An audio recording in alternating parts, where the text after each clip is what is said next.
بسم اللہ الرحمن الرحیم۔ کسی بھی کیڑے یا بھیڑ کے کاٹنے کا فوری علاج۔ اگر آپ کو کوئی بھیڑ، کیڑا یا زہریلا جانور کاٹ لے تو فوراً اس جگہ پر اپنی شہادت کی انگلی رکھیں۔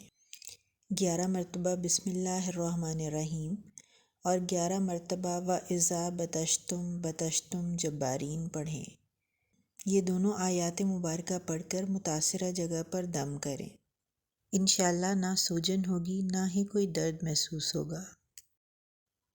اس کے بعد گھر میں موجود کوئی بھی صابن لیں اور جس حصے پر کاٹا گیا ہے وہاں صابن اچھی طرح لگا لیں۔